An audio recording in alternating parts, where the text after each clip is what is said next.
The next song is there's a couple of songs that have the same title because there's different versions of it. The first version we're going to listen to is version 4 of Love Scene. I believe Love Scenes are primarily Richard Wright focused, which is something nice but different. So the first one we're going to listen to is version 4.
That's a great piano piece. That's a great That's a Rick really Wright good solo one. piece there. Yeah, that's a really good solo piano piece. I actually at some point I think I want to go and like watch the scene that this plays in as well, because you can definitely tell there's an ebb and flow and an up and down and a sort of there is a Mm. narrative to that, the way it's played for sure, and it definitely invokes certain emotions with its highs and lows. Oh yeah. hmm Yeah, Yeah, for sure. but this definitely made me like it reminded me of things from the time period that it came out as well. I could just Yeah, imagine when did this come out? 1970. Yeah, yeah, Yeah, that makes sense. the sort of late 60s, early 70s vibe, with hmm some guy Yeah, sitting stand like playing a grand piano, smoking a cigar. I can just imagine that. yeah, yeah. Late at night. Yeah, yeah. That's definitely Very how I smooth. get. That's the feeling I get. Yeah, very smooth, Yeah. very And elegant. and given one of the primary themes of this film is romance, I think it would definitely suit that well. Yes. Yeah, that's what I got the vibe Yeah. of.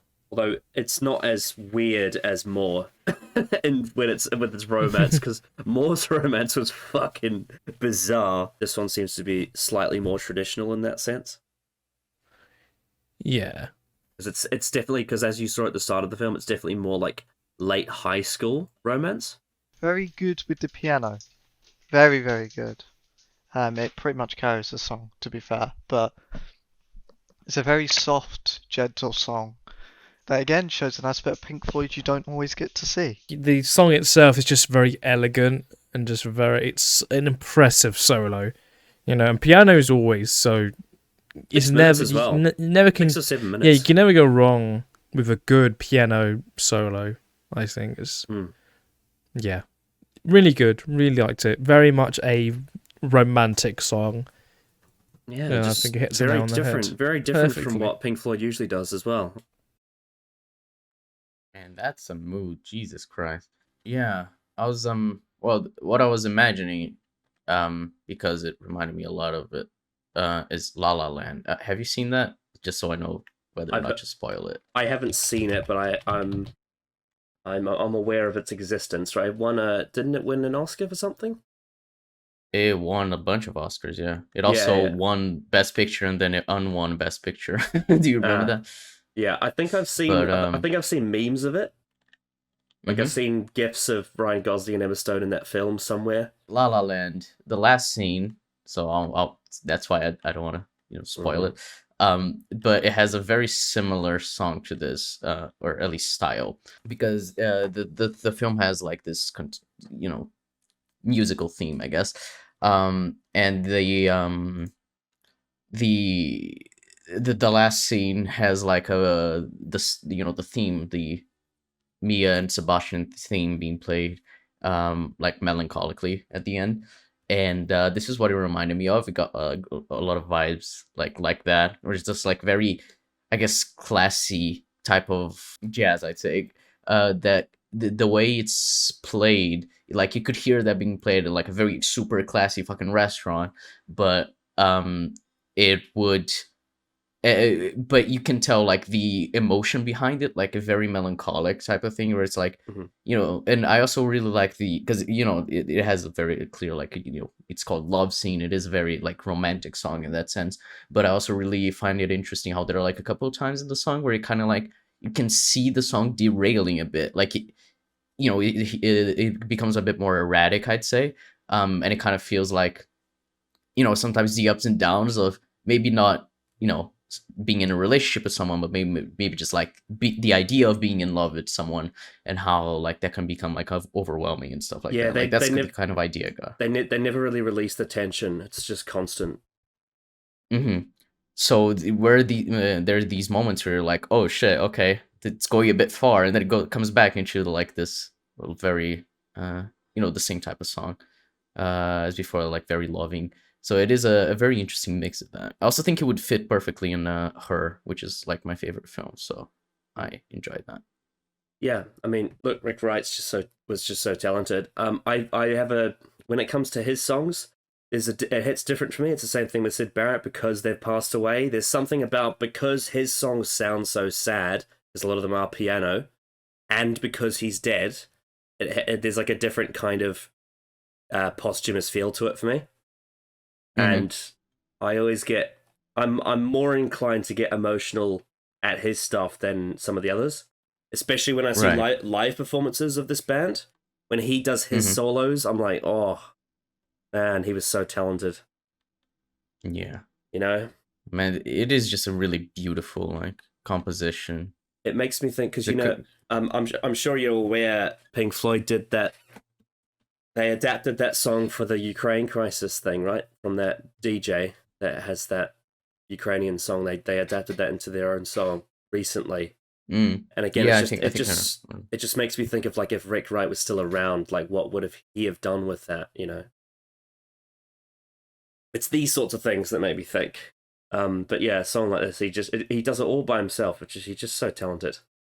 7 minutes of piano is a lot. It is. Another thing that this song reminded me of, there's these scenes from the classic Thunderbirds show from like the 60s, when it would be nighttime on the island and they'd all be smoking cigarettes and there'd be one of them playing a piano like this. And it would usually be in a scene where the younger son is having emotional feelings for one of the female characters, and then all the older brothers would laugh at him when he failed.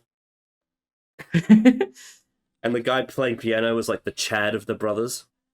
He'd be like smoking his cigarette, playing piano. He's just like, you need to just be more like me, Alan. A kid's show with puppets in it. Brilliant.